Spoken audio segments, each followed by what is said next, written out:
YouTube, Soccer here, and crime is a real serious dilemma that we all have to deal with and contend with on this planet, and there are many different reasons for why various different crimes occur. But one of the reasons that most people almost certainly don't think about, unless they're huge nerds, is neutron stars colliding 10 billion years ago. But this is an actual reason for a pretty serious crime that went very viral on the internet a couple of years ago, and this crime is happening all the time, and it's all because of neutron stars.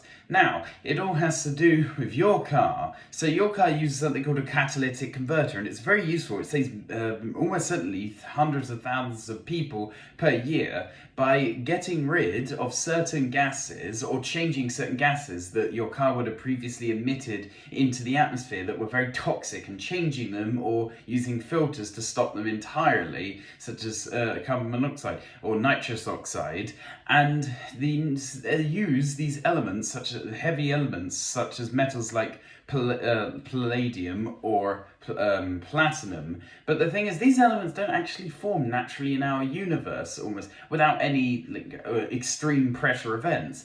Luckily, neutron stars are to the rescue. In one of my previous videos, I spoke about them, how dense they are, how they're some of the densest things in the universe, apart from black holes themselves. They're the densest things that don't break the universe completely like black holes do.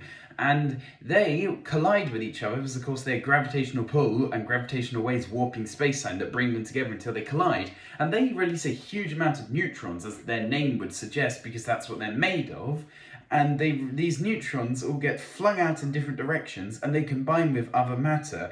And this creates very dense and very heavy, because it has lots of neutrons and protons, which give 99% basically of the mass of, well, anything, including an atom. It forms these really unstable atoms and isotopes, and these decay through something called beta decay, which ends up releasing a proton and an extra particle as a byproduct. And what this actually does is it turns these very unstable elements that are created ad hoc, and these isotopes, into relatively stable new heavy elements such as platinum or gold or silver. These literally wouldn't have existed without neutron stars colliding, and because these happened really far away, like billions of light years away, it's likely that many of these happened billions of years ago, and it's likely most of the metals, like gold and platinum and silver, such as the metals that are even in your phone right now that are helping run electricity to allow you to watch this video, are older than the Earth itself. But anyway, if neutron stars hadn't collided, these elements wouldn't have been formed, so among other things, we wouldn't have been able to make catalytic converters, which means people wouldn't have been able to go to the underside of cars and steal them billions of years later.